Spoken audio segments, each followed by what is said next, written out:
Welcome to the workshop. This is Watch the West. Today we are reviewing the San Martin SN045. Unlike a lot of San Martins and AliExpress watches in general, this is actually not an homage to another watch. Now, that being said, the dial is very derivative of the Seiko Willard, and we'll get to that later. And really, I think that's the major flaw in this otherwise great everyday diver. Obviously, this is a new brand, so it takes a lot of inspiration from cushion-shaped divers of the past. This shape was really popular in the 1970s.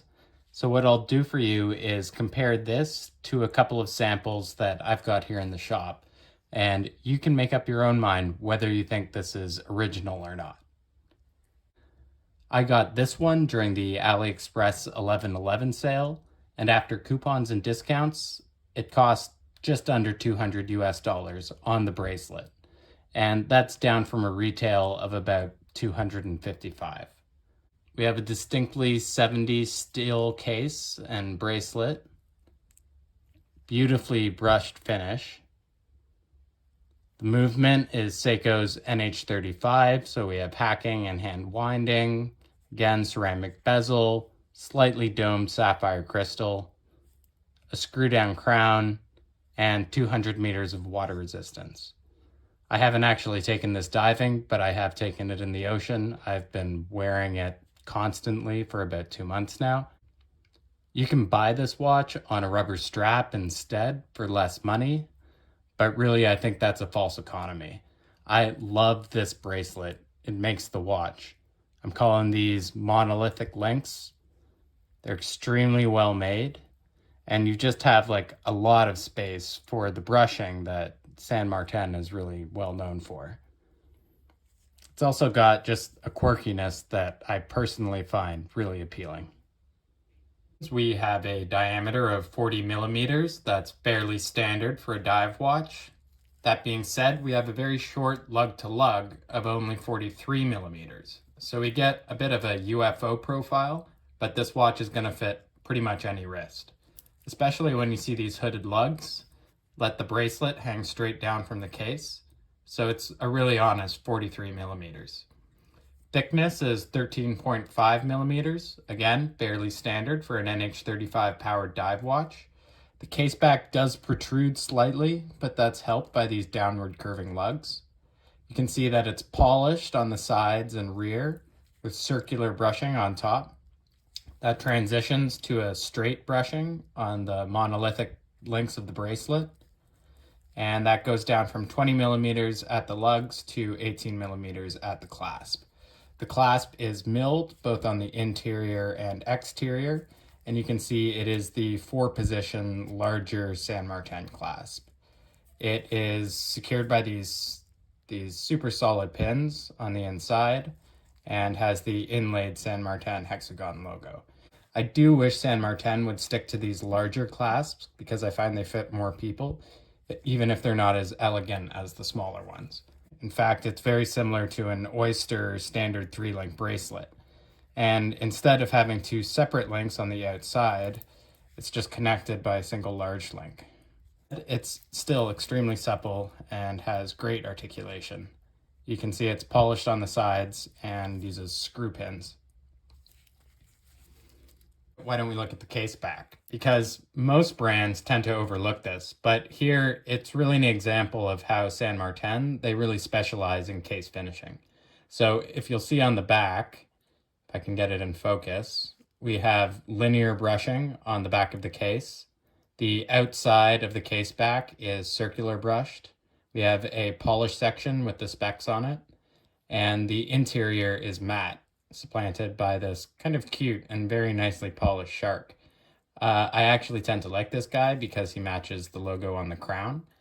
And something that San Martin is really guilty of is using a whole bunch of different logos. And they are kind of like the Christopher Ward of China. But here I find it pretty forgivable because I like the shark and at least we have 2 matching logos. The bezel is ceramic with an inlaid luminous pip, and there is no lateral movement to the bezel to speak of. The coin edge has these really nicely finished flutes on the inside, gives it a really nice feel. And I have to say the responsiveness, the audible clicks, this is one of the best feeling bezels that I've seen. Now, unfortunately, the alignment at 12 is slightly off. I want to say a millimeter or two to the left.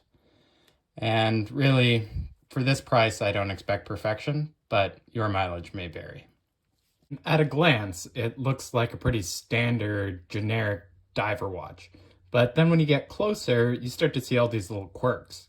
Speaking of which, that short lug-to-lug length works really well on my 6.5-inch noodle. And that barrel shape, while it looks weird in the hand, once it's on the wrist, you'll notice that the profile just really fits with the wrist, really nice. And I think everything is just well proportioned.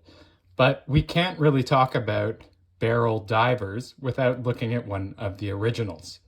Take a look at this Vostok 090 case. Specifically, this is a B42 special edition from Marinon, the Blattman. It's not actually a GMT, this is just a 24-hour hand, but the case is one of the original barrel case divers from the 1970s, designed by the Soviets. Now, there are a lot of downsides to this. You've got that sort of wonky, wiggly Vostok crown. Okay, look at that. And at the same time, this is a non-ratcheting bezel. You see, it's just friction. It's an acrylic crystal, so you can polish it, but you're going to get lots of scratches. And finally, there's no hacking to this movement either. A lot of these things are not going to come standard. For example, the brush case, which is, decent, but still doesn't compare to the San Martin. And the bracelet are both add-ons.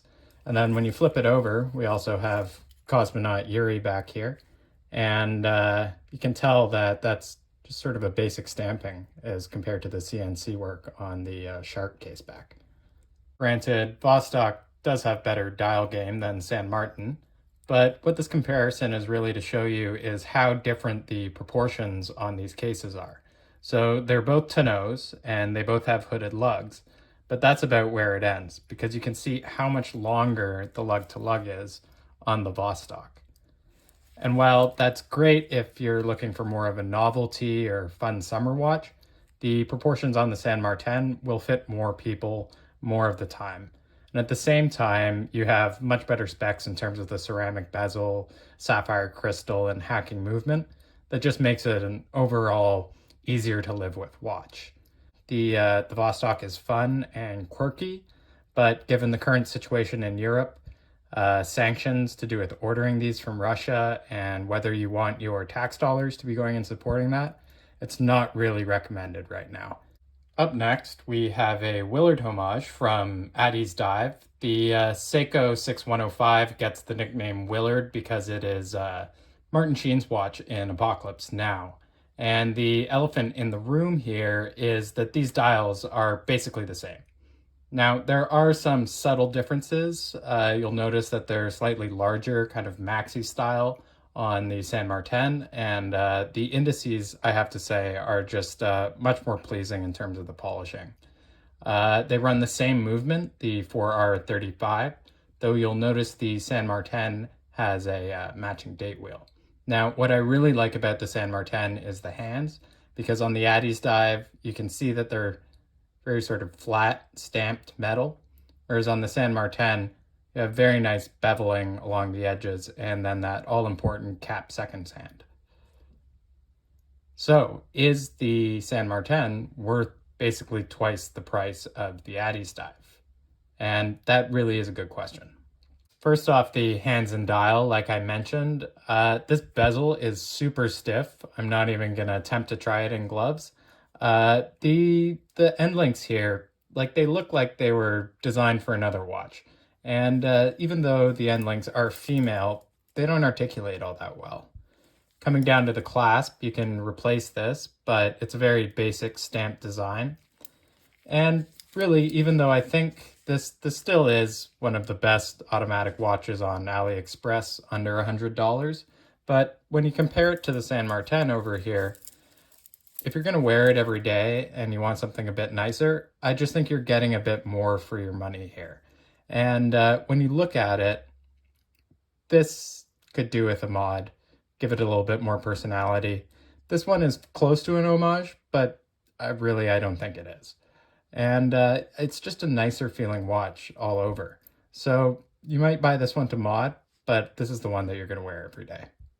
You have the Addiesdive on the right with the BGW9 loomed bezel and C3 indices.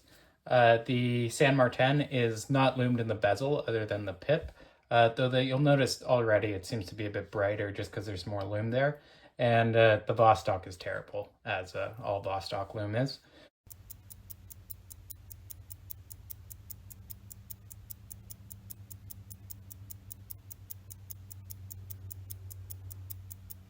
And if I have any notes for the brand, it's San Martin. Just keep on doing what you're doing with this model. I mean, maybe update the dial, could experiment with a no date and an NH38, but there really is a market out there for original designs. In fact, there's a micro brand out of Singapore called Reverie, and they just released a watch in a very, very similar case shape for over twice the price. What do you think? Does the SN045 have a place in the retro diver market? Or should San Martin just stick to the homages? Either way, I'd like to hear your thoughts. Subscribe, because next time we are looking at the best dress watch on AliExpress that nobody has reviewed yet. Until then, this is Watch the West, and I'll let you get back to the beach.